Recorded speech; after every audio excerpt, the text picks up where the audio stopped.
मित्रांनो, अलंकारामध्ये अलंकार कशाला म्हणतात सगळ्याला माहिती आहे. भाषेला ज्या गुणधर्मामुळे सौंदर्य प्राप्त होतं त्याला अलंकार म्हणतात. अलंकार शब्दाचा अर्थ दागिना असा घेतला जातो. मग जसं अलंकारामुळे म्हणजे दागिन्यामुळे व्यक्तीला सौंदर्य प्राप्त होतं, तसंच भाषेतील काही शब्द रचनेमुळे भाषेला जे सौंदर्य प्राप्त होतं त्याला अलंकार असं म्हटलं जाते. पहा, मग लक्ष द्या, अलंकाराचे काही प्रकार पडतात. अलंकाराचे मुख्य दोन प्रकार आहेत. कोणते दोन प्रकार आहेत? तर एक आहे शब्दालंकार आणि दुसरा आहे अर्थालंकार. तर शब्दालंकार कशाला म्हणतात बघा इकडे.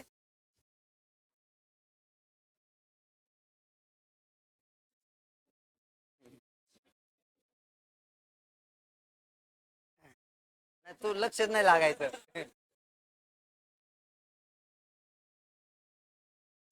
बघूयात, है ना, शब्दालंकार. मित्रांनो, शब्दालंकाराचे तीन प्रकार आहेत. आपल्याला परीक्षेला विचारतात शब्दालंकाराचे प्रकार किती? तीन. आणि अलंकाराचे विचारले तर दोन. एक सांगतो, आपण हुशार असतो, आपल्याला सगळे येत असते, म्हणजे सिली मिस्टेक म्हणतो का आपण, त्या अशा असतात. परीक्षेला विचारलं जातंय मराठी व्याकरणामध्ये भाषेच्या अलंकारातील शब्दालंकाराचे एकूण प्रकार किती, आणि फक्त अलंकाराचे वाचतंय घाईघाईत दोन लिहून येतंय आणि तीन उत्तर असते. या सिली मिस्टेक होतात, म्हणून लक्षात ठेवा. अलंकाराचे विचारले तर दोन, शब्दालंकाराचे तीन. अनुप्रास अलंकार, श्लेष अलंकार, यमक अलंकार. आणि अर्थालंकाराचे भरपूर प्रकार आहेत, त्यातले 20 मी घेणार आहे. लक्षात ठेवा, जवळजवळ 100+ अर्थालंकार आहेत, पण आपल्याला सरळ शेत जवळजवळ फक्त 15च अलंकार आहेत, पण तरी आपण घेऊ 20 है ना, जे आहेत ते.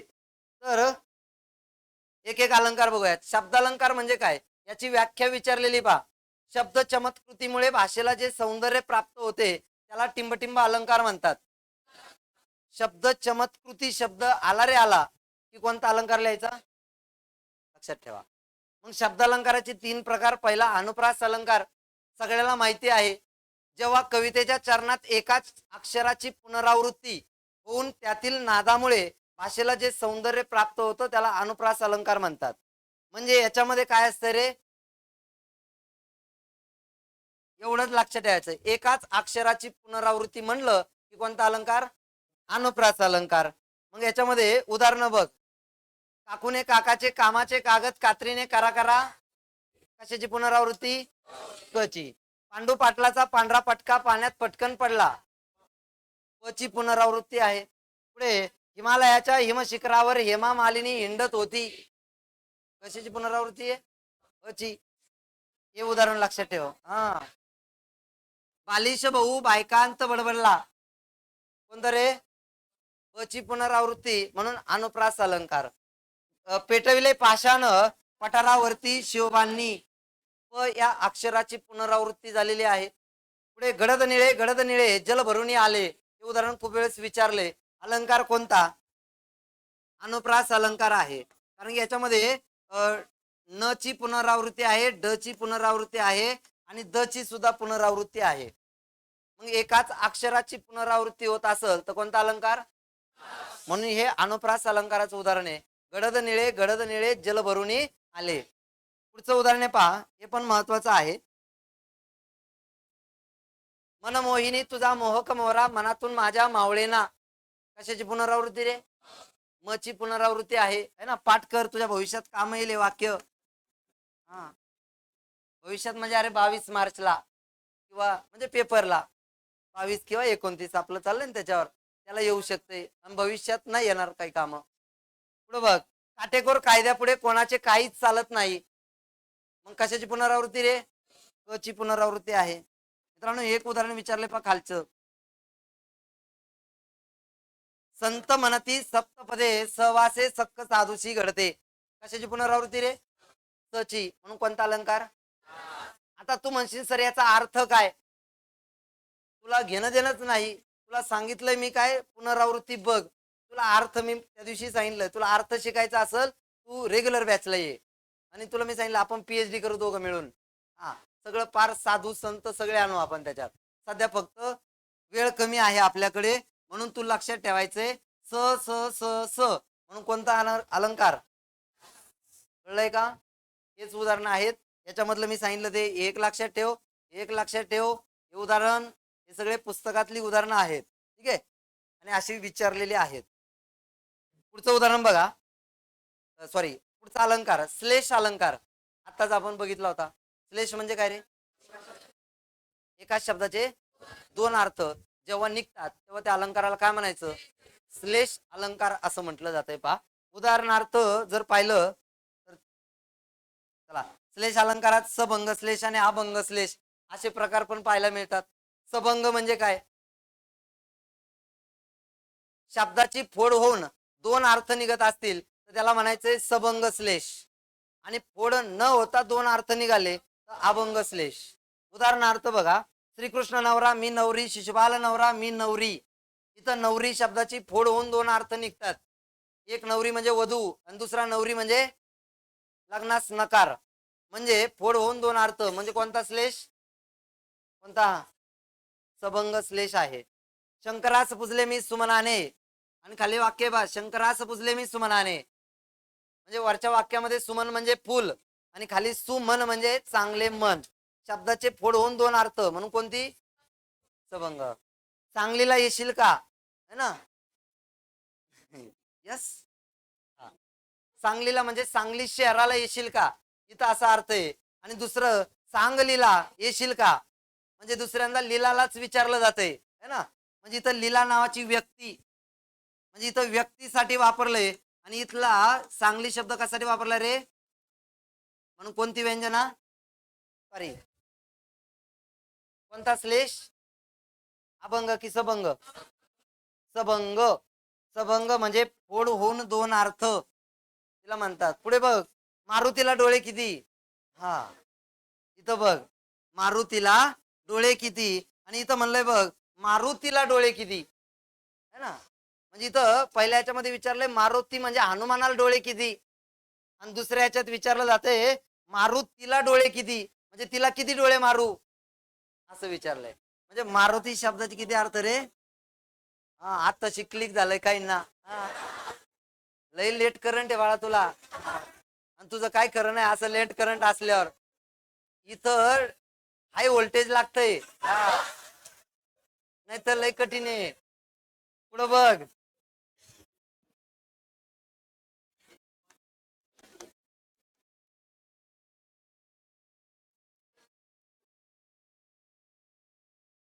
बघ, नवरा माझा नवसाचा पिक्चर मध्ये एक उदाहरण आहे किंवा एक वाक्य, चला नागडे, है ना? इथं बघ, चला नागडे आणि इथं चला नागडे. नागडे म्हणजे विवस्त्र या पहिल्या वाक्यात. माझ्याकडे शब्द साठा भरपूर आहे, तुला जसा पाहिजे तसा नाही उच्चारणार मी. हा, नागडे म्हणजे विवस्त्र, आणि इथं नागडे, गड्या म्हणजे सोबती, सखा, हा मित्र, या अर्थाने तिथं घेतलेला आहे. म्हणून कोणती रे? कोणता श्लेष? सबंग श्लेष. छान. पुढे आहे पहा, अभंग श्लेषची काही उदाहरणं आहेत. हे पण श्लेष अलंकाराचे. फोड न होता दोन अर्थ निघाले की कोणता श्लेष? अभंग. उदाहरणार्थ बघ, हे मेघा तू सर्वांना जीवन देतोस. मित्रांनो, या वाक्यामध्ये जीवन शब्दाचे दोन अर्थ निघतात. एक म्हणजे पाणी आणि दुसरं जीवन म्हणजे आयुष्य. मग जीवन शब्दाचे फोड न होता दोन अर्थ आहेत म्हणून कोणता श्लेष? अभंग श्लेष, है ना?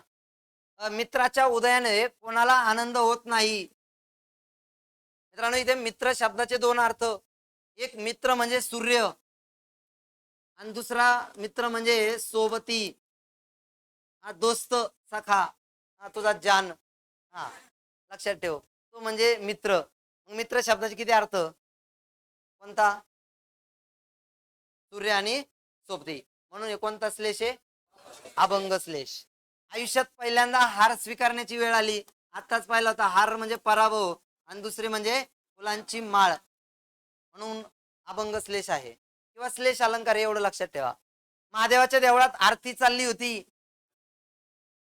तुझ्या डोळ्यासमोर पहिला अर्थ आला तोच जो आला तो.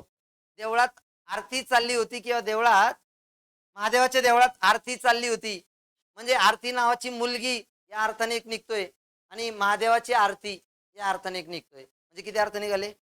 2. म्हणून कोणतं रे? समजतंय? महादेवाच्या मंदिरात प्रसाद भेटला, येईल का? महादेवाच्या मंदिरात प्रसाद भेटला. प्रसाद म्हणजे मित्र काय, प्रसाद व्यक्ती, आणि दुसरा म्हणजे देवाचा प्रसाद या अर्थाने. हा, लाडू लाडू. हा. बैल मेला पुरावा काय? पुरावा शब्दाचे 2 अर्थ. म्हणजे बैल मेला पुरावा काय, सबूत काय, सबूत. आणि दुसरा म्हणजे पुरावा काय, म्हणजे गाडायचा का, असं एक विचारलं जाते. म्हणजे पुरावा शब्दाचे किती अर्थ? म्हणून लक्षात ठेवायचा, अभंग श्लेषे फोड न होता अर्थ निघतायत. ही बस जावयाची आहे, जावयाची म्हणजे मुलीच्या नवऱ्याची, असा एक अर्थ निघतोय. आणि जावयाची आहे म्हणजे जाणार आहे, असा एक अर्थ निघतो बा वाक्यातून. म्हणून कोणता श्लेष? अभंग श्लेष. जोडा चांगला शोभतोय, आत्ताच पाहिलं होतं. एक म्हणजे चप्पल आणि दुसरा म्हणजे नवरा बायको, पती पत्नी अशा अर्थाने. म्हणून हे सर्व कोणते आहेत रे? अभंग श्लेष. आणि सर्व श्लेष अलंकाराची उदाहरणं आहेत. याच्यातले हे उदाहरण आणि हे उदाहरण है ना, ही उदाहरणं आपल्याला विचारलेली आहेत. कोणत्या अलंकाराचे आहेत? श्लेष अलंकाराची. आणि याच्यामध्ये हे उदाहरण विचारलेलं आहे, हे उदाहरण एक विचारलेलं आहे. असे श्लेष नावाचा अलंकार आहे. पुढचा अलंकार आपल्याला बघायचा आहे, कोणता? यमक अलंकार. आता यमक अलंकार म्हणजे काय? तर एकसारखे उच्चारले जाणारे शब्द कवितेच्या ओळीच्या शेवटी किंवा मध्ये कुठेही आलेले असतील तर त्याला यमक अलंकार म्हणायचं आहे. यमक म्हणजे थोडक्यात रायमिंग वर्ड जुळले पाहिजेत. सुसंगती सदा घडो, सुजन वाक्य कानी पडो, कलंगमतीचा जडो, विषय सर्वथा गडो पडो जडो नावडो. कोणता अलंकार? यमक अलंकार. कोणी दिला, हे उदाहरण खूप महत्वाचं आहे पहा, याच्यावर विचारलेलं आहे. कोणी दिला जिवाळा, कोणाच ताप झाला, हसले दुरून कोणी, जवळून वार केला. हा, छान वाक्य आहे ना. कोणी दिला जिवाळा, कोणाच ताप झाला, झाला, आणि इथं काय रे? केला. झाला आणि केला हे यमक आहेत. म्हणून कोणता अलंकार? यमक अलंकार आहे. एकाच वाक्यात वेगवेगळे अलंकार असू शकतात. मग तू म्हणशील सर लिहू कसा? पर्यायवरून, है ना. त्यासाठी संकल्पना माहिती पाहिजे. निश्चयाचे बळ तुका म्हणे, हे जी बळ, बळ आणि फळ हे शब्द आलेले आहेत पहा. जाणावं तो ज्ञानी पूर्ण समाधानी, निसंदेह मनी सर्व काळ. ज्ञानी, समाधानी, मनी हे सर्व यमक शब्द आहेत. म्हणून कोणता रे? यमक अलंकार. समजले? याला आद्य यमक, मध्य यमक आणि अंत्य यमक हे काही लक्षात ठेवण्याची गरज नाही. हे मध्ये येते, मध्ये यमक आहे म्हणून याला मध्य यमक म्हणतात. हे अंत्य आहे म्हणून अंत्य यमक असं नाव आहे. पण तू तिकडं जायचं नाही, यमकच एवढंच आपल्याला विचारलेलं आहे.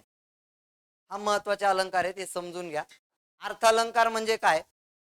तर वाक्यातील अर्थामुळे भाषेला जे सौंदर्य प्राप्त होतं त्या अलंकाराला काय म्हणतात? मग व्याख्येमध्ये लक्षात ठेवा, अर्थामुळे सौंदर्य म्हणलं की अर्थालंकार, आणि शब्द चमत्कृतीमुळे सौंदर्य म्हटलं शब्द अलंकार. कळलंय का? बघा, अलंकार, अर्थालंकारामध्ये 4 घटक महत्वाचे आहेत आणि तुम्हाला हे ओळखता यायला हवं. आता उपमेय कोणाला म्हणतात? आत्ताच मी सांगितलं होतं, वाक्यात ज्याची तुलना केली जाते त्याला काय म्हणायचंय? उपमेय. ज्याच्या सोबत तुलना केली जाते उपमान असं म्हणतात. त्या दोघांमधला जो सारखा गुणधर्म असतो त्याला म्हणतात साधारण धर्म, आणि सारखा गुणधर्म दर्शवण्यासाठी जो शब्द वापरतात त्याला म्हणतात साम्यवाचक शब्द. एक उदाहरण सांगतो बा. हा आंबा साखरेसारखा गोड आहे.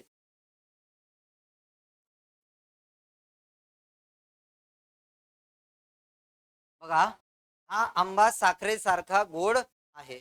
या वाक्यामध्ये आंब्याची तुलना चालू आहे, चालली का? मग ज्याची तुलना केली जाते ते काय रे? कोणासोबत तुलना केली रे? साखर. साखर काय झालं? उपमान. आणि दोघांमधला एक सारखा गुणधर्म आहे, आंबाही गोड आहे साखरही गोड आहे, म्हणजे गोड दोघातला जो सारखा गुणधर्म असतो त्याला म्हणायचंय साधारण धर्म. आणि हा जो उपमानाला जोडून आलेला जो शब्द आहे याला काय म्हणायचंय रे? साम्यवाचक शब्द. कळलंय का? मग परीक्षेला आपल्याला साधारण धर्म ओळखा, उपमान ओळखा, उपमेय ओळखा, याच्यावर सुद्धा सिंपल प्रश्न येतो. जास्त करून या दोघांवर येतो, उपमेय ओळखा आणि उपमान ओळखा. आता काही काही वाक्य असे की उपमानच कळत नाही नेमकी काय आहे. सोप्या याच्यात सांगतो बा, जिथं हे शब्द असे जोडतील ना, सारखा, सारखी, सारखे, हे शब्द ज्याला ज्याला जोडून आलेले असतील ते उपमान लिहायचं. म्हणजे जसं की बघा, असेल वाहत तेथे सुंदर दुधासारखी नदी, मग यातलं उपमान कोणतं? दूध. कळलंय का? जिथं हे शब्द जोडून दिसतील ते उपमान. मग छत्रपती शिवाजी महाराज सिंहासारखे शूर होते, यातलं उपमान कोण? सिंह. आता ओळखता येईल. हा, हे चार घटक आपल्याला कळले पाहिजेत: उपमेय, उपमान, साम्यवाचक शब्द आणि साधारण धर्म.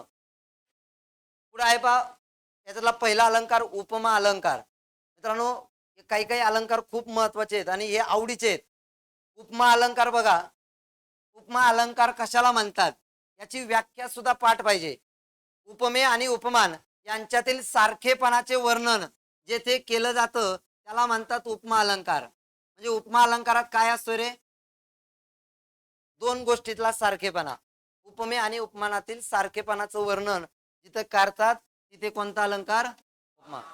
व्याख्येतला एकच शब्द लक्षात ठेवायचा पहा, आणि याच्यातला लक्षात ठेवा सारखेपणा किंवा साम्य असा जरी शब्द आला तर कोणता? उपमा. उपमा अलंकार ओळखायचा कसा, त्याच्यासाठी काही शब्द सांगतो बा, ते लक्षात ठेवा. जर याच्यापैकी कोणताही शब्द जर उपमानाला जोडून दिसला तर डोळे झाकून उपमा अलंकार लिहा. उपमा अलंकाराला कोणते कोणते शब्द पाहिजेत पहा, असेच पाठ करा, मी सांगतो तसे. सारखा, सारखी, सारखे, हे तीन अगोदर पाठ करा. नंतर पाठ करायचं आहे सम, समान, गत, परी, सदृश, प्रमाणे, है ना. किंवा आणखी एक लक्षात ठेवा, वाक्यामध्ये जशी किंवा जसे हे जरी शब्द आले तरी उपमाचा अलंकार लिहायचा. कळलंय? मग बघा, हे शब्द जर उपमानाला जोडून दिसले तर कोणता अलंकार रे? बघायचे उदाहरण. छत्रपती शिवाजी महाराज सिंहासारखे शूर होते. पहा, याच्यात तुलना कोणाची केली जाते? शिवाजी महाराजांची. कोणासोबत? सिंहासोबत. आणि दोघातला एक सारखेपणा दर्शवलाय. दर्शवलाय का? म्हणजे उपमेय आणि उपमान यांच्यातील सारखेपणा दर्शवलाय, म्हणून इथे कोणता अलंकार? पण एवढं बघायचं नाही, तुझं काम एकच. उपमेय दिसलं, उपमान दिसलंय, आणि उपमानाला काय जोडलं रे? म्हणजे कोणता अलंकार? उपमा. हा आंबा साखरेसारखा गोड आहे. आहे का? आंब्याची तुलना साखरेसोबत केली आहे, म्हणजे साखर उपमान झालं, उपमानाला सारखा शब्द जोडला, कोणता अलंकार? उपमा अलंकार. पुढे बघा, तुझे अक्षर मोत्या सम सुंदर आहे. काय रे? येईल का इथं? तुझे अक्षर मोत्या सम म्हणजे उपमानाला सम जोडून आलाय. तिचे मुख चंद्राप्रमाणे तेजस्वी आहे. आले का प्रमाणे जोडून? कोणता अलंकार? उपमा. असेल तेथे वाहत सुंदर सुंदर दुधासारखी नदी. आले का उपमानाला सारखी जोडून?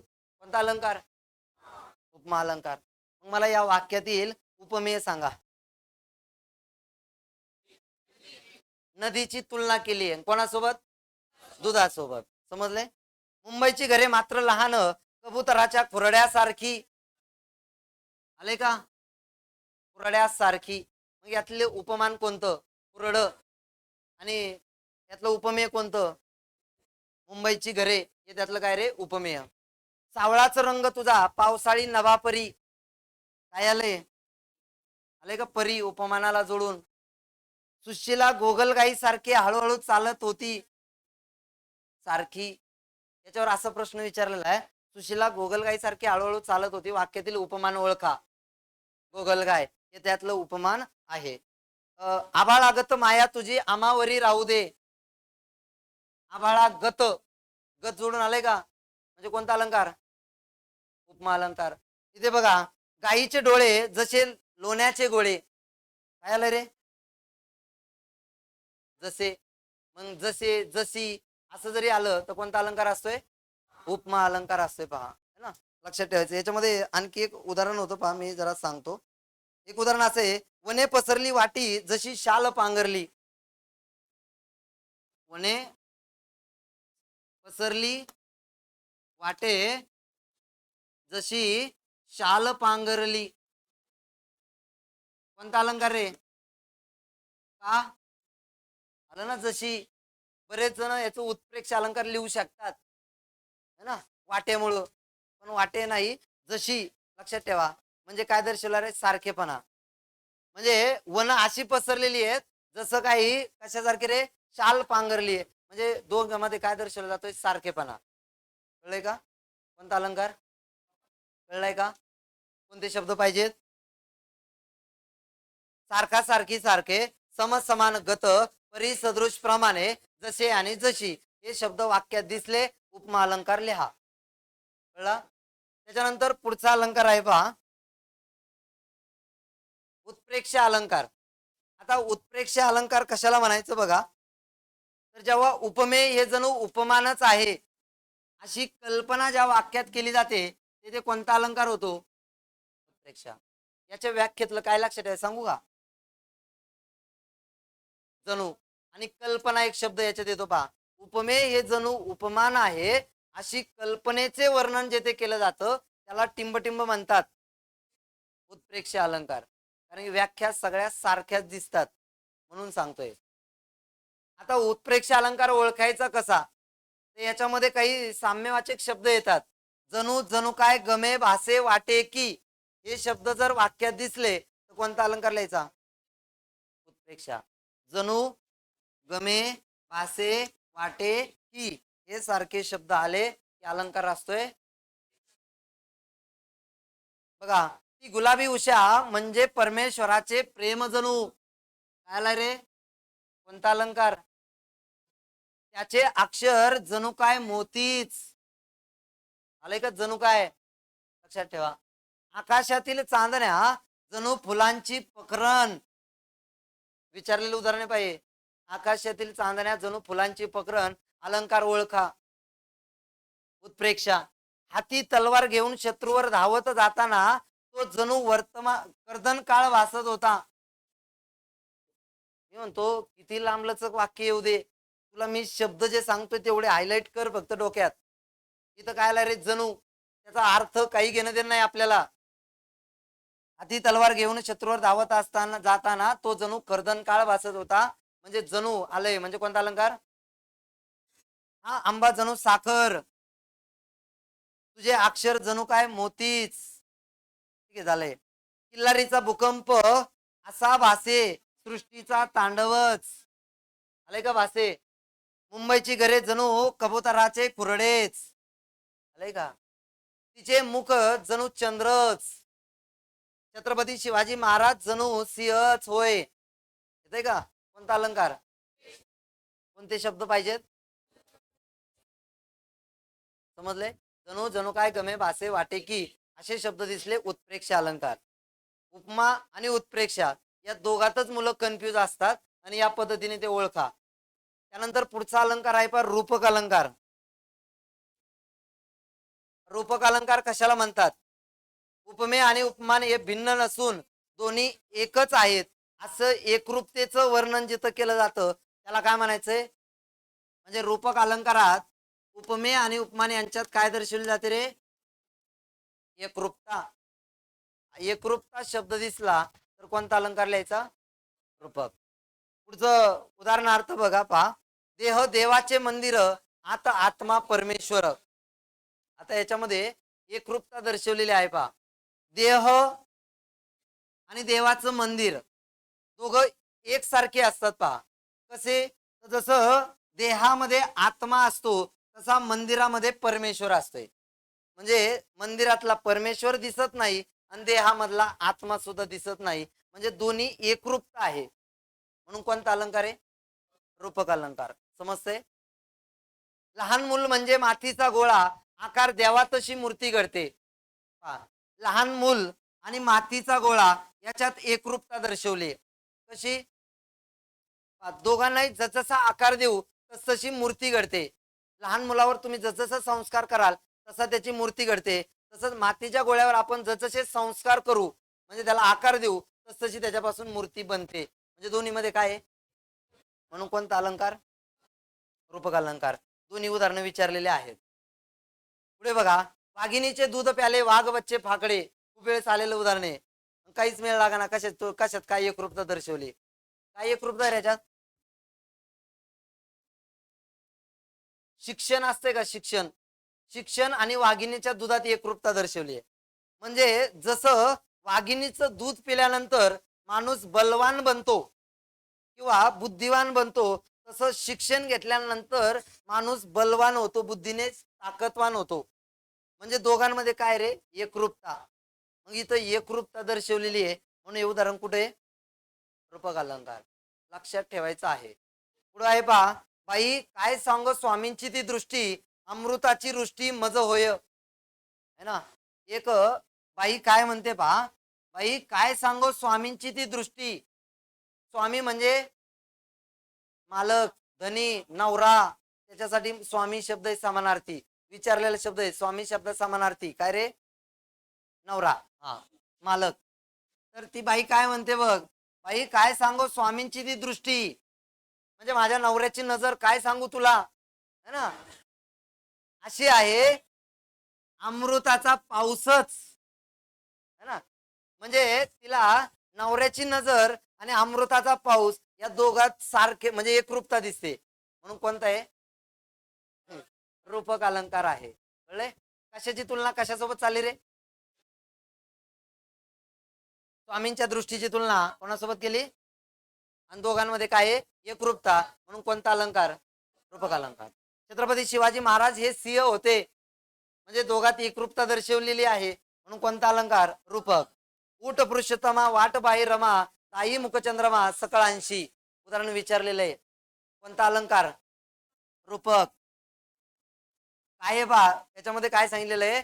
ज्या विष्णू भगवानांच्या पत्नी आहेत, है ना, लक्ष्मी, की ज्या काय म्हणत असतात विष्णू भगवानांना, की तुम्ही उठा, तुमचं जे चंद्रासारखं मुख आहे ते काय करा, लोकांना दाखवा, असं ते त्याच्यात म्हणतायत. म्हणजे त्यांना विष्णू भगवानांचं मुख आणि चंद्र यांच्यात काय दिसते? एकरूपता. म्हणून काय म्हणले? कोणता अलंकार रे? म्हणून हे रूपक अलंकारात हे आयएमपी आहे. कुठे बुडाला पलीकडे तो सोन्याचा गोळा, म्हणजे काय रे? कवीला याच्यामध्ये काय दिसतंय? की सूर्य मावळतीची वेळ जी आहे आणि सूर्य मावळताना दिसतोय, आणि तो सूर्य मावळताना असा दिसतोय जणू काय सोन्याचा गोळा मावळतोय. म्हणजे दोघात काय दिसली? एकरूपता. सोन्याचा गोळा आणि सूर्य मावळतीची वेळ याच्यात कवीला एकरूपता दिसते. म्हणून इथे कोणता अलंकार? नयन कमल हे उघडीत हलके जागी हो जानकी. म्हणजे काय केलेलं आहे? नयन कमल म्हणजे कमळासारखे डोळे, है ना, म्हणजे कमळ आणि डोळे यांच्यात एकरूपता दर्शवलेली आहे. आणि सीतेला म्हणलेलं आहे बा, सीतेला काय म्हणलं जातंय? की तुझे जे कमळासारखे डोळे आहेत ना, म्हणजे कमळासारखे डोळे म्हणजे कमळ आणि डोळ्यात काय दिसते? एकरूपता. ते काय कर, लोकांना तू दाखव, उठ, असं त्याच्यामध्ये म्हणलेलं आहे. हळूच डोळे उघड असं त्याच्यामध्ये म्हटलेलं आहे. म्हणजे जसं कमळ हळूच फुलतं तसे तुझे डोळे हळूच काय कर, उघड. म्हणजे दोघात काय दिसते? कोणता अलंकार? रूपक अलंकार. हे आयएमपी आहे. याच्यामध्ये एक उदाहरण पहा, जग ही एक रंगभूमी आहे. मी सगळे उदाहरणं घेतोय पाहिजेत. जग ही एक रंगभूमी आहे. म्हणजे जग आणि रंगभूमी याच्यामध्ये एकरूपता आहे. म्हणजे हे जग जर पाहिलं आपण, जगामधली लोक इथं पहा सगळे रंगबिरंगी दिसत आहेत. म्हणजे असं वाटतं की एका रंगभूमीवरती रंग टाकलेत. म्हणजे कवीला याच्यात काय दिसते रे? म्हणून कोणता अलंकार? समजलाय? याच्यातले आयएमपी लक्षात ठेव. हे सगळे जिथं जिथं हे केलंय का, ते सगळे अलंकार आलेले आहेत. राहील लक्षात? आणि अलंकारावर हमखास एक प्रश्न असतोय आणि तू ते चुकणार, है ना. आता जर चुकला तर तिकडं स्प्रिंट मारायची, तिकडं ग्राउंडवर, हा, 100ची. तुला माहित नसेल आमची स्प्रिंट कशी असते, तुला सांगतो एक.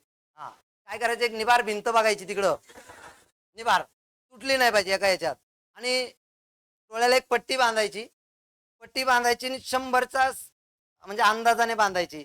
पण ती भिंत 50 मीटरवरच असली पाहिजे. पण स्प्रिंट मारताना 100ची मारायची. एवढ्या जोरात जायचं की डायरेक्ट हे आदळलं पाहिजे त्याच्यावर जाऊन, आणि एवढा मोठा सुजून तो आलेला पाहिजे. जर अलंकार आता जर चुकला तर, है ना, मग 100ची स्प्रिंट मारायची, चुकल्याच मारायची तिकडं. नाही तर जिथं कुठं पेपर देशील, जर 3ऱ्या मजल्यावर असेल 4थ्या, ते तर लय सोपा उपाय आहे ना. मागच्याला सांगा ढकल मला, हा संपलं म्हणायचं, आता काय राहिलं नाही.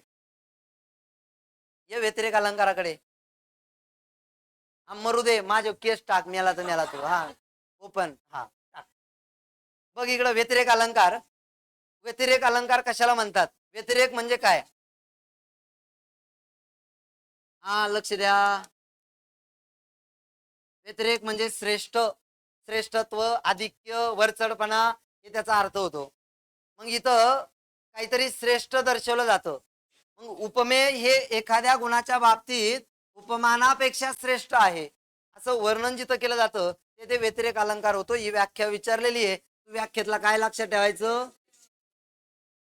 व्याख्येत श्रेष्ठ शब्द दिसला की कोणता अलंकार, मग ते कशात श्रेष्ठ काही नका कळणार आपल्याला. उपमेय हे उपमानापेक्षा श्रेष्ठ आहे असे वर्णन आल्यास टिंबटिंब अलंकार होतो. व्यतिरेक अलंकार डायरेक्ट सांगतो ओळखायचा कसा. याच्यामध्ये उपमानाला पंचमीचे गुण आणि पेक्षा यापैकी जर प्रत्यय असल तर व्यतिरेक अलंकार लिहे. अमृताहुनी गोड नाम तुझे देवा. बघ देवाच्या नावाची तुलना चालली कोणासोबत?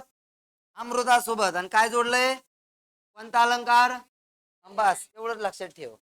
कामधेनूच्या दुग्धाहुनी ओजईचं बलवान ना. कामधेनूच्या दुग्धाहुनी, कामधेनूची तुलना चालली. दुग्धाहुनी काय दिसतं इथं? ऊन. कोणता अलंकार? व्यतिरेक. तू माऊलीहून मायाळ, चंद्राहुनी शीतळ, पाण्याहुनी पातळ, कल्लोळ प्रेमाचा.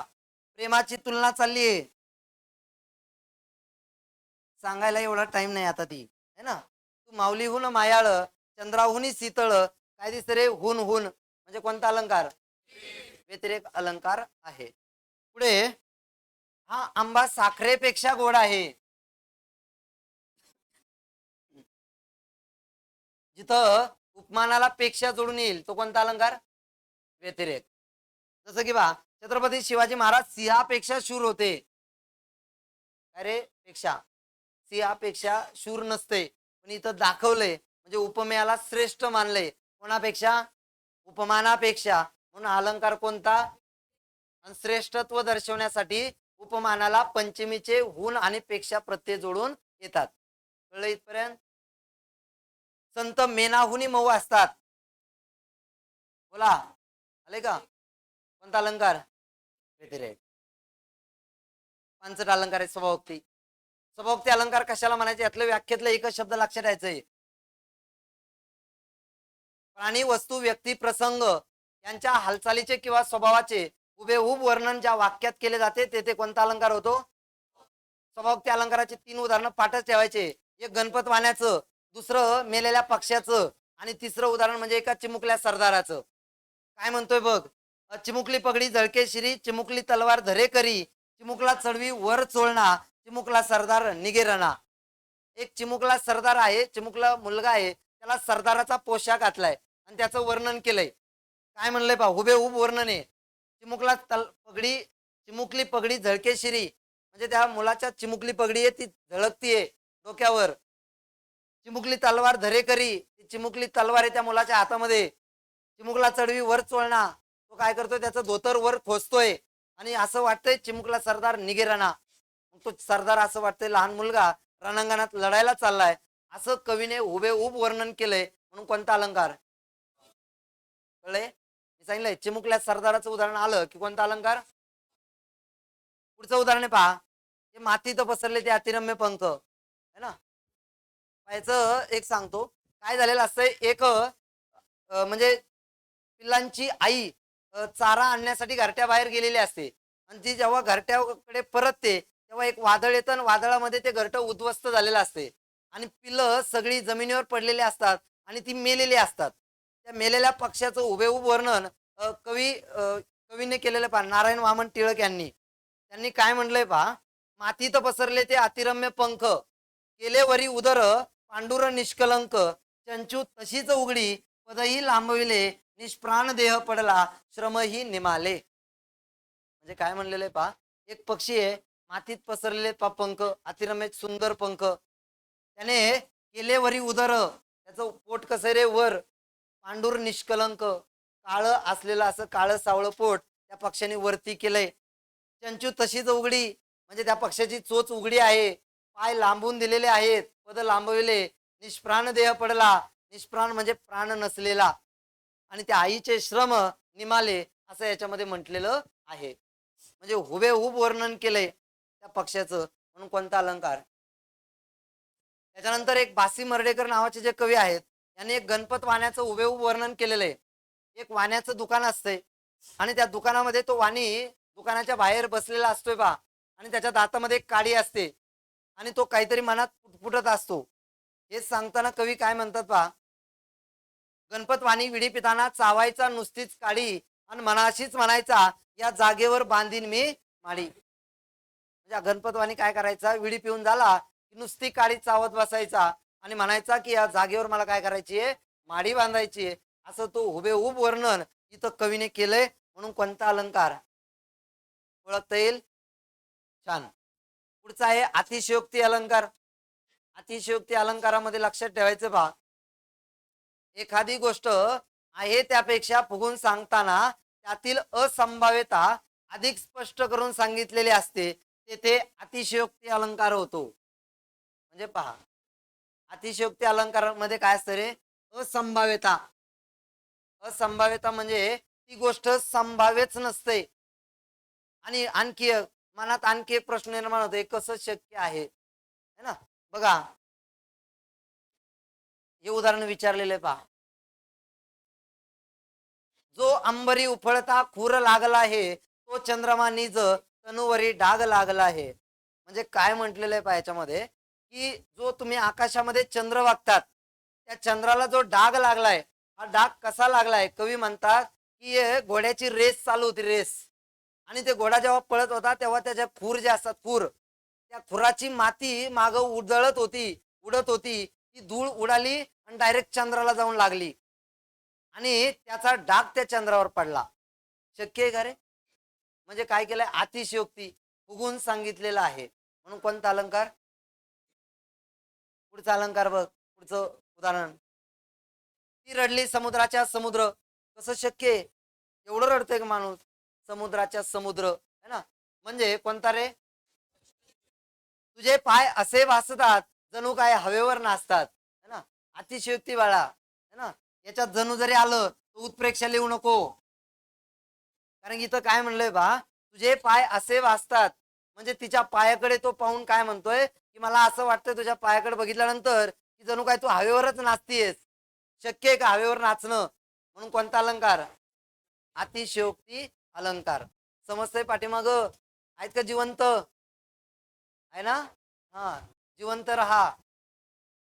पुढे दमडीच्या तेलाचं उदाहरण सगळ्याला माहिती आहे. म्हणजे दमडी पूर्वीचं नाणं होतं, त्याच्यात तेल आणलं आणि त्याच्यात काय काय घडलंय मी सांगतो बघ. दमडीचं तेल आणलं, सासूबाईचं नाणं झालं, मामाजींची दाढी झाली, भाऊजींची शेंडी झाली, उरलं तेल झाकून ठेवलं, लांडोरीचा पाय लागला, त्याचा ओघळ वेशीपर्यंत गेला, त्यात उंट वाहून गेला. म्हणजे अतिशयोक्ती आहे. एवढं घडणं शक्य आहे का रे, नाही, म्हणून कोणतं रे, अतिशयोक्ती. किंवा पुढे बघा, आणखी एक उदाहरण पहा, आटपाट नगरात दुधाचे तळे. ऐकलं असेल तुम्ही, आटपाट नगरात दुधाचे तळे, तळ्याच्या काठी पेड्यांचे मळे. त्या नगरात सगळेच वेडे, वेड्याने बांधली बर्फाची माडी, सॉरी, त्या नगरात सगळेच वेडी, वेड्याने बांधली बर्फाची माडी, है ना. लक्षात ठेवा.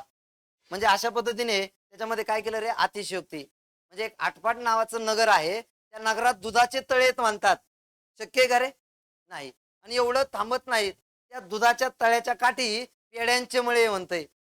शक्य आहे का, म्हणजे कोणता अलंकार, अतिशयोक्ती अलंकार. पुढे पहा, एकदा हत्तीने सुईच्या नाकातून उडी मारली, पण जवळच असलेल्या दुधाच्या पेल्यात पडून तो बुडून मेला. शक्य आहे का, म्हणजे सुईच्या नाकातून हत्तीने उडी आणली, अशक्य. म्हणजे कोणता अलंकार, अतिशयोक्ती, है ना. तुला आणखी सोपं सांगतो बघ, तू एखाद्या मुलीला इम्प्रेस करण्यासाठी एक वाक्य वापरतो, तुझ्यासाठी मी आकाशातील चंद्र तारे तोडून आणील, है ना. नाही म्हणला तू अजून कोणाला, हा म्हणूही नको. तर याच्यामध्ये अतिशयोक्ती आहे, है ना. म्हणजे त्याने सरळ सरळ फेकलेलं असतंय. शक्य आहे का रे चंद्र तारे तोडून आणणं? म्हणजे कोणता अलंकार? अतिशयोक्ती, है ना. पुढे बघ, मुंगी उडाली आकाशी तिने गिळले सूर्याशी. शक्य आहे का? मुंगी आकाशात उडाली आणि तिने सूर्याला गिळलं, कसं शक्य आहे? कोणता अलंकार? अतिशयोक्ती अलंकार आहे. समजलाय का? अरे कळतंय का? हा, तू कोमात जाऊ नकोस, लक्षात ठेव. पुढचा आहे पा चेतना गुणोक्ती अलंकार. पाणी पितो मी.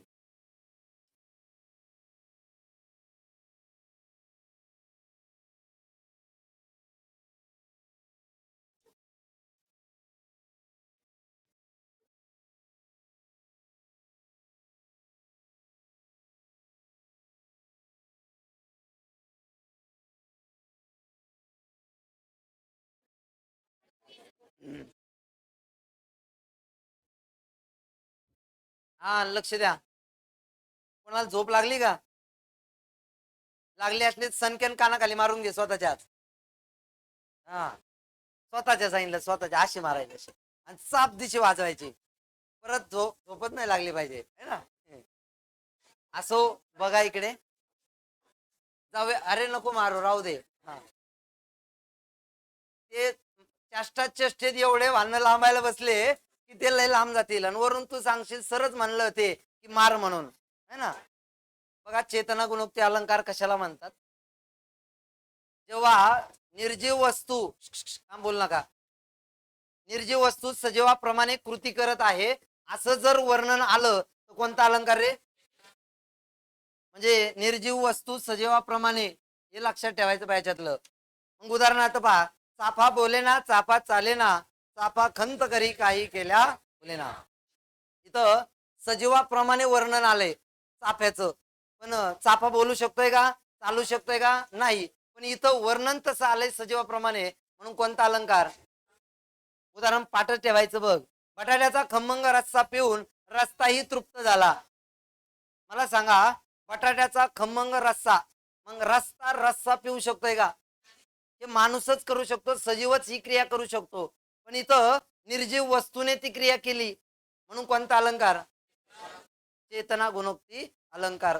विचारलेलं उदाहरण आहे, बटाट्याचा खमंग रस्सा पिऊन रस्ताही तृप्त झाला, अलंकार कोणता? पुढचा आहे पहा, टाळ बोले चिपळीला नाच माझ्या संग, देवाजीच्या दारी आज रंगला अभंग. म्हणजे टाळ चिपळी सोबत बोलतोय असं वर्णन वाक्यात आलंय. पण बोलू शकतो का रे? पण इथं वर्णन आलंय सजीवाप्रमाणे, म्हणून कोणता अलंकार? चेतना गुणोक्ती. पुढे आहे पहा, धक्क्यावरच्या अजून बोटी साखर झोपेमध्ये फिरंगी, है ना. म्हणजे धक्क्यावरच्या बोटी, बोटी कळते, जहाज. म्हणजे जहाज थांबण्याचं जे ठिकाण असतंय, रात्रीच्या वेळी मासेमारी करणारे जे लोक असतात ते धक्क्याला बोट लावून देतात. आणि जेव्हा कवी पाटेच्या वेळी तिथं जात आहेत तेव्हा कवीला असं दिसतंय की त्या बोटी साखर झोपेमध्ये आहेत. मग मला सांगा, निर्जीव वस्तू साखर झोपेत राहते का?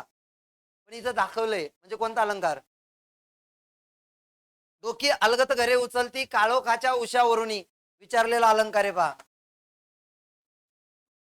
डोकी अलगत घरे उचलती, मग घराला डोकं असतंय का? सजीवाला डोकं असते, घराला नसते, लक्षात ठेवा. म्हणजे निर्जीव वस्तू सजीवाप्रमाणे असं वर्णन आहे, म्हणून कोणता अलंकार रे? पुढे पहा, कुटुंब वत्सल्य इथे फणस हा, कटी खांद्यावर घेऊन बाळे, हे उच्चारलेलं उदाहरण पहा. काय सांगितलंय ते सांगतो बघ.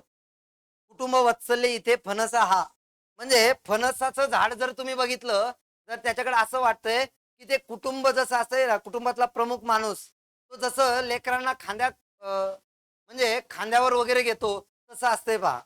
कारण की त्याच्या म्हणजे झाडाच्या बुंद्यापासून तर वरती फांद्यापर्यंत फणस लागलेले असतात. म्हणजे जसं असं वाटतं की त्याला बाळ लटकले त्याचे. पण तसं असतंय का?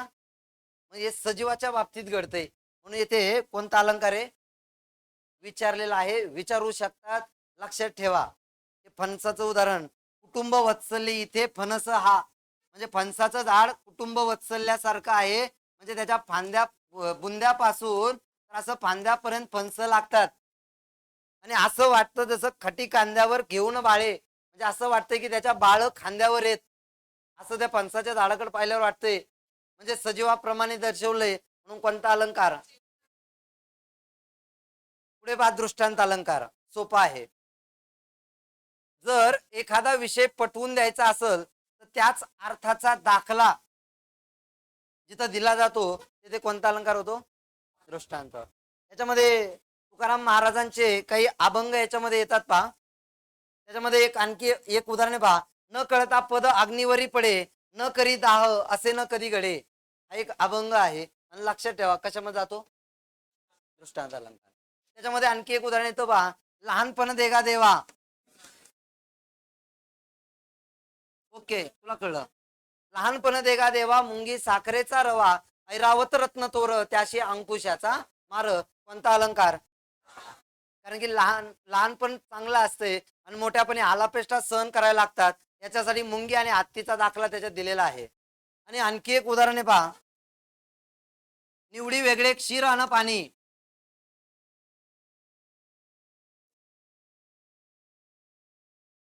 निवडी वेगळे क्षीर अन पाणी, राजहंस वेगळाली, तुका म्हणे पाहिजे ते जातीचे, येरा गवाळ्याचे काम नव्हे, है ना. मग तुकाराम महाराज काय करतात रे?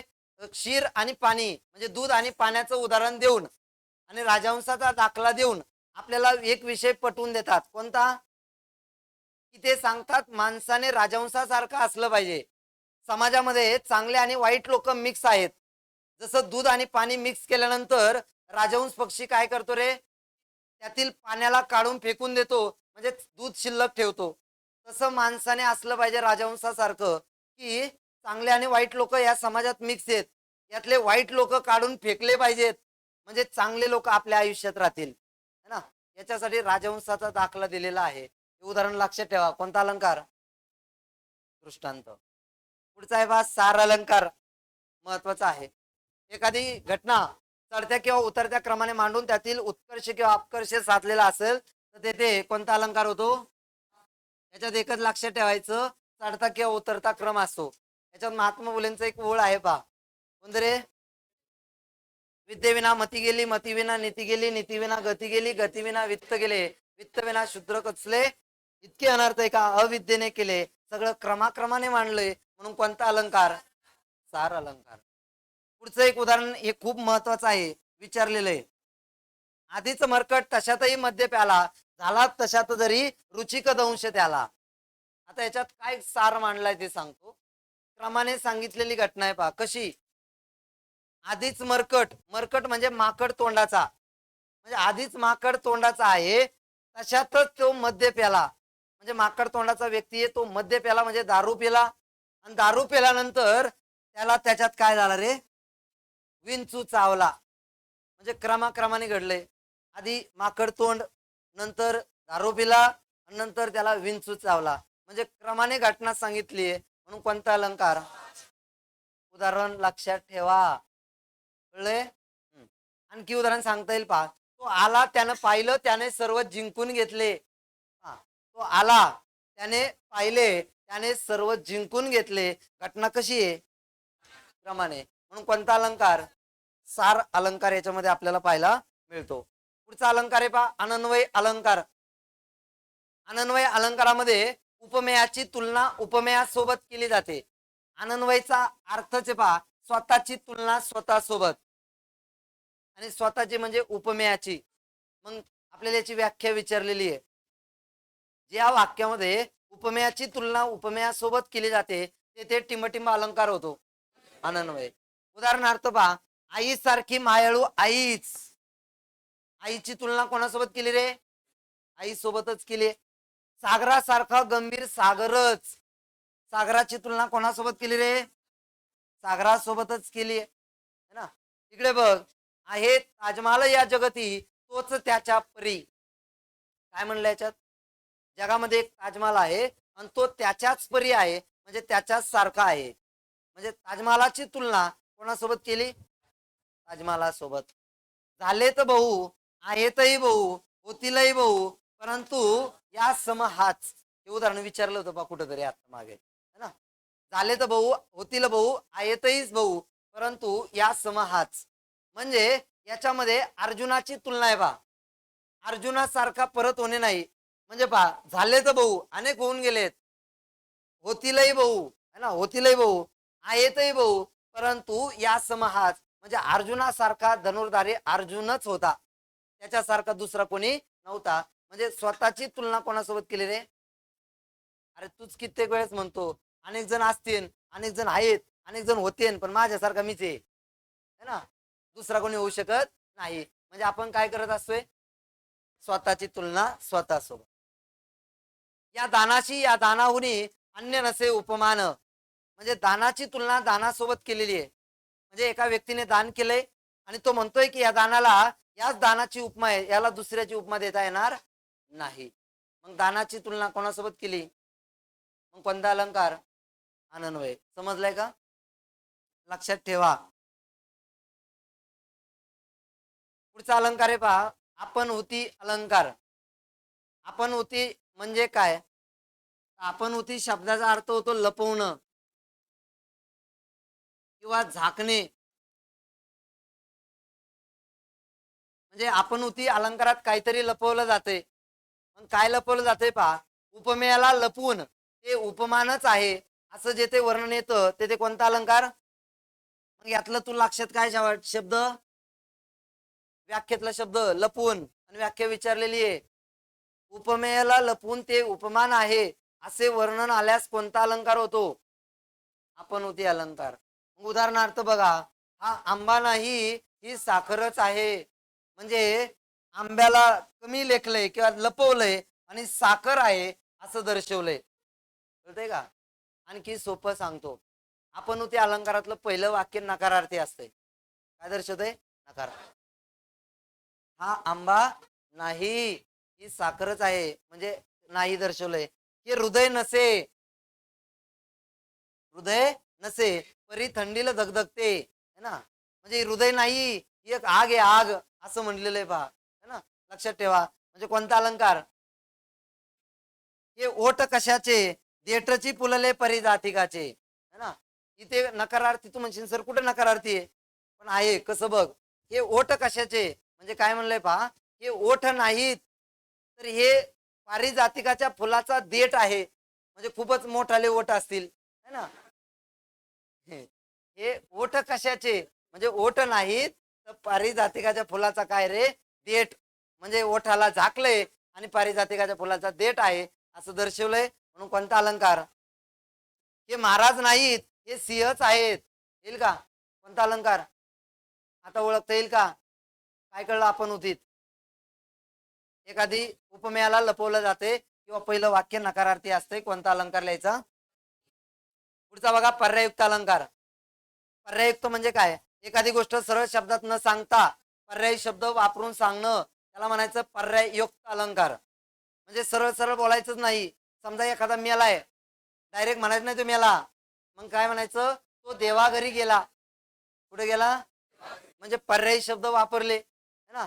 किंवा त्याला देवाज्ञा झाली, त्याला देवाज्ञा झाली म्हणजे तो कचाकला, है ना. त्याला देवाज्ञा झाली म्हणजे त्याचं निधन झालं. त्याचे काही उदाहरण आहेत पहा. हा, समजा एखादी अशक्य गोष्ट तुम्हाला करायला सांगितली, तुम्ही मला पर्यायी शब्द वापरून म्हणू शकता, सर तुम्ही तर मला उमराचंच फुल आणायला सांगितलं. म्हणजे पर्यायी शब्द वापरले तुम्ही. अशक्य गोष्ट. किंवा पुढे पहा, तो सध्या बिनभाड्याच्या खोलीत आहे. समजा मी तुम्हाला सांगतोय एखादा व्यक्ती तुरुंगात आहे, पण मी म्हणलं का तुम्हाला तुरुंगात आहे नाही, मी तुम्हाला काय म्हणलं? तो सध्या बिनभाड्याच्या खोलीत राहतो. म्हणजे कुठे येतो? तुरुंगात. किंवा तो सध्या सरकारचा पाहुणचार घेत आहे, म्हणजेच कुठे रे? तुरुंगात. तो सध्या सरकारी जावई आहे, म्हणजे तुरुंगात आहे, सरकारचा जावई, है ना. लक्षात ठेवा. म्हणजे कोणते तरी सर्व पर्यायुक्त अलंकारात. नापास झाल्यानंतर आपण सरळ शब्दात न सांगता एखादी शब्द पर्यायी शब्दात सांगू शकतो. जसं की पहा, माझ्या उत्तरपत्रिकेवर खुश होऊन सरांनी मला वन्स मोर दिला. वन्स मोर दिला म्हणजे परत पेपर लिहायला लावले. म्हणजेच मी काय झालो, नापास झालो, नापास. समजतंय का? म्हणजे कोणता अलंकार? पुढचा अलंकार व्याजस्तुती अलंकार. व्याज म्हणजे खोटे. इथलं गणितातलं व्याज घ्यायचं नाही, मराठीत व्याज म्हणजे खोटं असतंय. आणि स्तुती, खोटी खोटी स्तुती करायची है ना.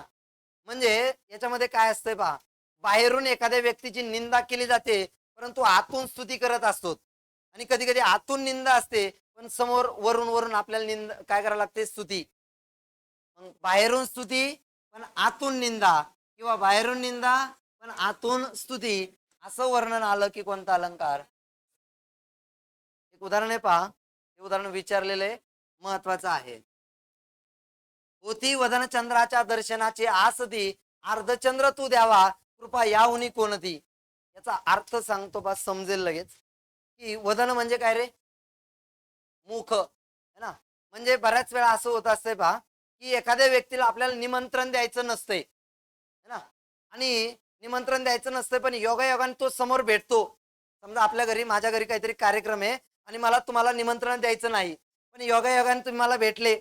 मग मला काय म्हणावं लागेल, काय, अरे माझ्या घरी असाचा कार्यक्रम आहे, तू ये. पण मला मनातून वाटत असतं की तू यावं नाही. म्हणजे मी आतून तुझी निंदा करतोय, पण बाहेरून काय चालली, स्तुती. आणि नेमकं असं होतं, तू माझ्या कार्यक्रमाला येतच नाहीस आणि नंतर तू मला परत भेटतो. मग परत भेटल्यानंतर मी म्हणतो, अरे काय येडा आहे तू, मी तुझी एवढी वाट पाहत होतो आणि तू आलाच नाहीस. पण मनातून मला वाटत होतं का तू यावं. म्हणजे मी समोर दिसल्यावर तुझी काय केली, स्तुती, पण आतून काय करत होतो रे, निंदा. तेच म्हणलंय पहा, होती वदन चंद्राच्या दर्शनाची आसदी.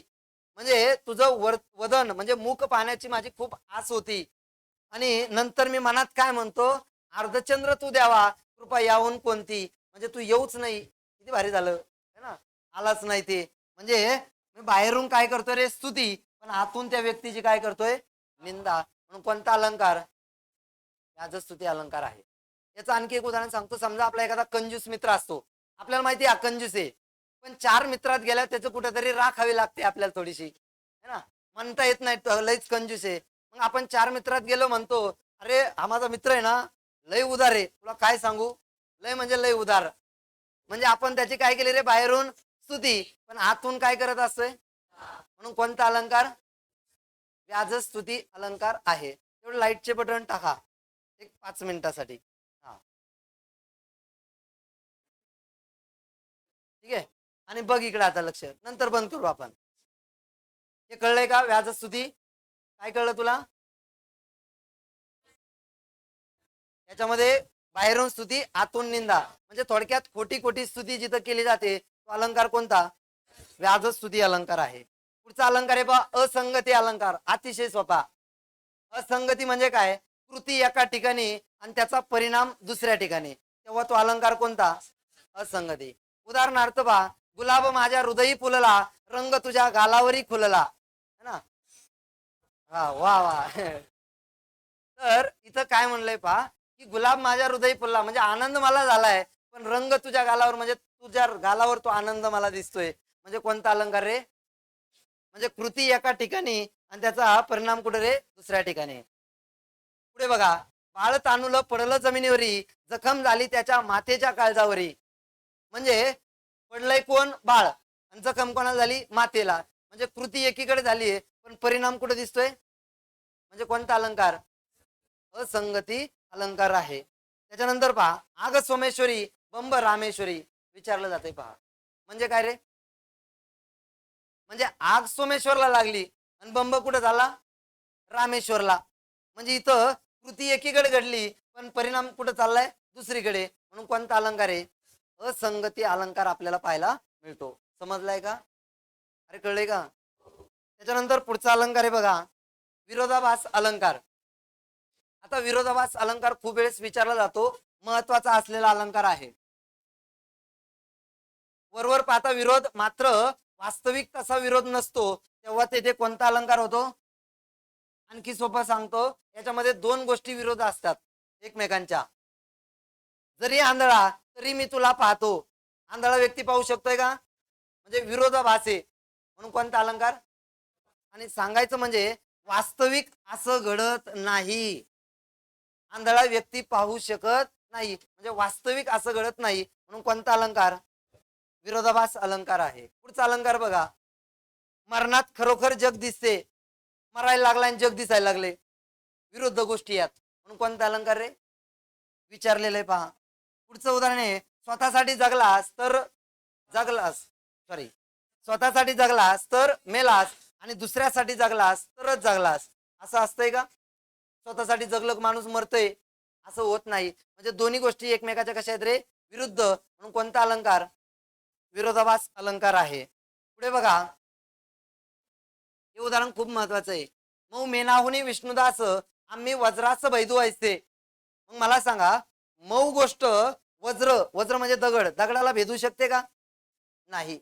म्हणजे एखादी मऊ गोष्ट, रबर घ्या आणि रबराने भिंत पाडून दाखवा मला, रबराचा हातोडा घ्या पाडा बरं. नाही. म्हणजे मऊ गोष्टीने वज्राला आपण भेदू शकत नाही. म्हणजे मऊ गोष्ट करू शकत नाही, म्हणजे विरुद्ध गोष्ट आहेत. म्हणून कोणता अलंकार? विरोधाभास. म्हणजे वास्तविक असं घडत नाही. आणि जर मित्रांनो विरोधाभास पर्याय नसल तर याचं उत्तर व्यतिरेक लिहायचं. काय लिहायचं? कधी? जर विरोधाभास पर्याय नसल तरच. पण जर पर्याय असेल तर विरोधाभासच लिहायचा. कळलंय का? पुढे बघा. पावसात भिजूनही माणसं कोरडी, वास्तविक असं होतं का रे? पावसात भिजला कोरडा राहिला? नाही. म्हणजे वास्तविक असं घडत नाही. किंवा दोन गोष्टी एकमेकाच्या विरुद्ध आहेत. म्हणून कोणता अलंकार? विरोधाभास. तुझ्यासाठी मरण ते जनन आणि तुझं विन जनन ते मरण. चांगलं वाक्य आहे, लक्षात ठेवण्यासाठी आहे ना. अरे आलेलं रे परीक्षेला, म्हणून सांगतोय मी तुला. तुझ्या मनात नालायक भावना येते, त्याला मी काहीच करू शकत नाही, है ना. काय बा, तुझ्यासाठी मरण ते जनन, म्हणजे तुझ्यासाठी मेलो तर मी जगलो, है ना. आणि तुझ्या विना जनन ते मरण, आणि तुझ्या विना जगलो तर मग मी मेलो, असं असतं एक वास्तविक? नाही. नाही, फक्त मारायच्या म्हणून मारायच्या बाता आहेत, हे लक्षात ठेव. कोणता अलंकार? विरोधाभास अलंकार आहे. उदाहरण विचारलेलं आहे आणि याच्यावर परीक्षेला येऊ शकतं, म्हणून लक्षात ठेवायचंय. पुढचा अलंकार आहे पहा, अन्योक्ती अलंकार. अन्योक्ती म्हणजे काय रे? दुसऱ्याला उद्देशून बोलणं. थोडक्यात म्हणजे समजा मला याला बोलायचंय पण मी याला डायरेक्ट नाही बोलणार, याच्याजवळ बोलणार, है ना. त्याला म्हणायचं अन्योक्ती. दुसऱ्याला उद्देशून बोलताना अन्योक्ती अलंकार वापरतात पहा. लेखी बोले सुने लागे, सरड्याची धाव कुंपणापर्यंत.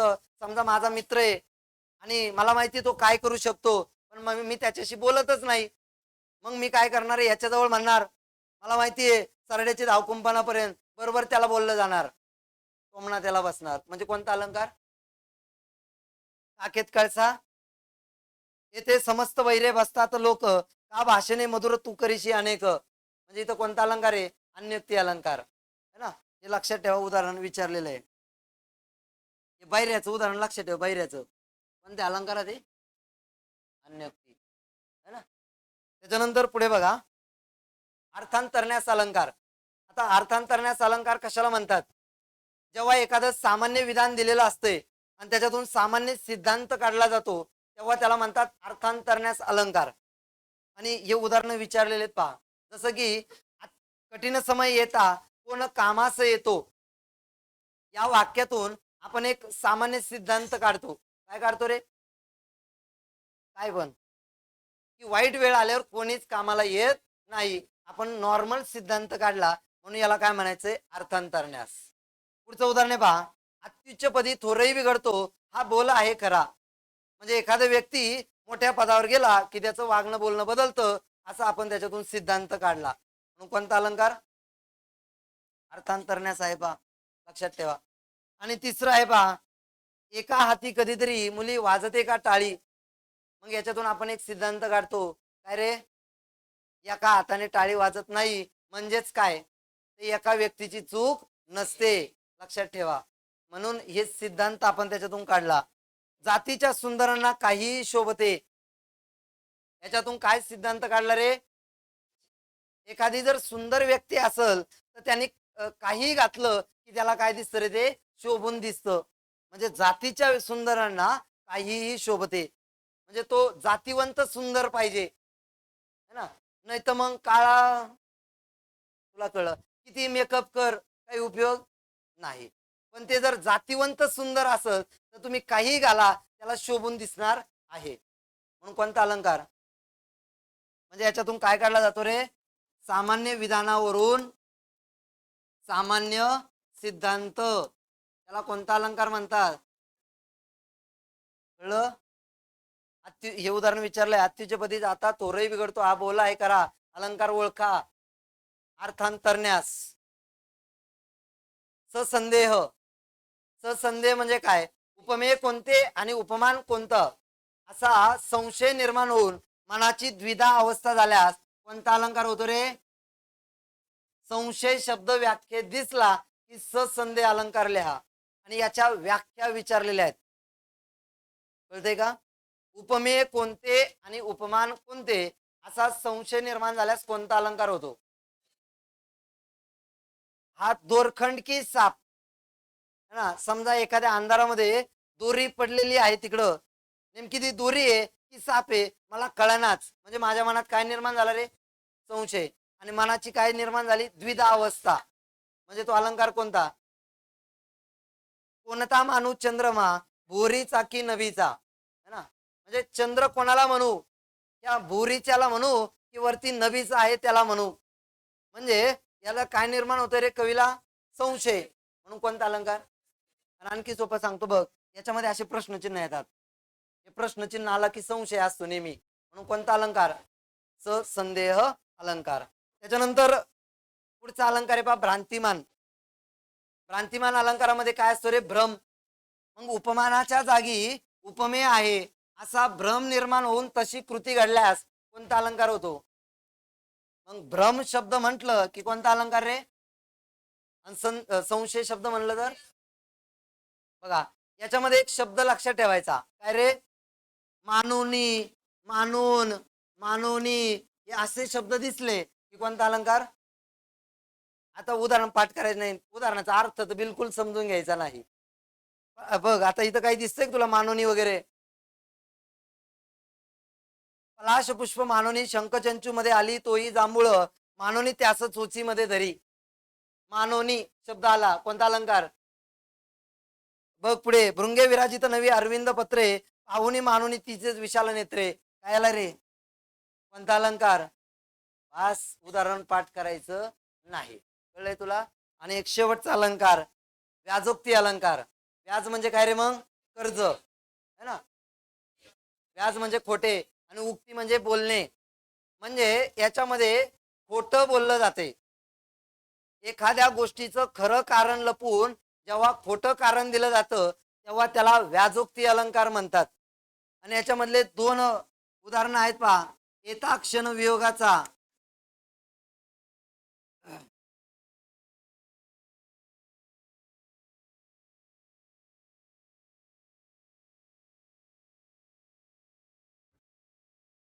हा तू बोल नको.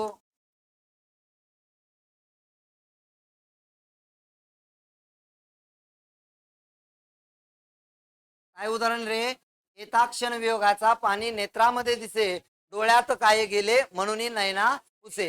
याच्यात खोटं बोललेलं आहे, म्हणजे खरं कारण सांगितलं नाही. पहा काय म्हणलंय पहा, एक वियोगाचा क्षण चालू आहे, म्हणजे वियोग दिसतोय आणि त्या वियोगाच्या क्षणी काय होतंय? डोळ्यामध्ये पाणी आलेलं आहे. पण जेव्हा विचारलं जातंय अरे काय झालं डोळ्यामध्ये पाणी आलंय, तर तेव्हा ते खोटं सांगतंय की माझ्या डोळ्यात काहीतरी गेलंय म्हणून मी डोळे पुसतोय, असं खोटं कारण दिलंय. पण क्षण कशाचा आहे रे? वियोगाचा. म्हणजे खरं कारण आहे का वियोग होतोय म्हणून डोळ्यात पाणी आलंय, पण तिथं खोटं कारण दिलं की माझ्या डोळ्यात काहीतरी गेलंय म्हणून मी डोळे पुसतोय. म्हणजे उदाहरण काय पहा, येता क्षण वियोगाचा पाणी नेत्रामध्ये दिसे, म्हणजे डोळ्यात पाणी दिसतंय आणि डोळ्यात काय गेले विचारिता म्हणे सॉरी काहीतरी चुकतंय का? हा, डोळ्यात काय गेले म्हणून नैना पुसे, म्हणजे डोळ्यात काहीतरी गेलंय म्हणून तो काय करतोय? नैना पुसतोय. आणखी एक वियोगाचा क्षणाचं उदाहरण पहा. काय ग बघसी मागे वळूनी वळूनी असी विचारिता म्हणे माझी पिशवी राहिली कशी, है ना. म्हणजे एक मुलगी माहेरला गेलेली असते, माहेरवरून सासरला निघालेली असते आणि वियोगाचा क्षण असतोय आणि ती घरापासून थोडे अंतरावर गेल्यानंतर घराकडे मागं वळून बघत असते. आणि जेव्हा तिची आई तिला विचारते काय ग बघसी मागे वळूनी वळूनी अशी, तेव्हा ती म्हणते आई माझी काही पिशवी वगैरे राहिली का, मी बघत होते. पण ती बघत का असती रे, क्षण वियोगाचा आहे. घराची एक आठवण म्हणून ती घराकडे मागं बघत असते. म्हणून इथे खोटं कारण दिलंय. म्हणून कोणता अलंकार, दोन्ही पण अलंकार उदाहरणं लक्षात ठेवा. काय ग बघशी मागे वळूनी वळूनी अशी, विचारिता मने माझी पिशवी राहिली कशी. तर हे असे अलंकार होते, हे लक्षात ठेवायचे. याच्यावर आपल्याला प्रश्न विचारले जातात. कळलेत अलंकार. आज एक सांगतो, 2 मिनिटं फक्त. जेवढे आज 2 टॉपिक झाले, शब्दशक्ती आणि हे, याच्यावरचे आज गेल्या गेल्या प्रश्न सोडवा, लगेच प्रश्न सुटतील. परत अलंकार करण्याची गरज नाही, शब्दशक्ती करण्याची गरज लागणार नाही. उद्याच्या भागामध्ये आपण समास, आणखी काय घ्यायचं, रस घ्यायचे. बरं, समास, रस आणि काळ किंवा शब्दसिद्धी. काळ, बरं, ओके. काळ, क्षमा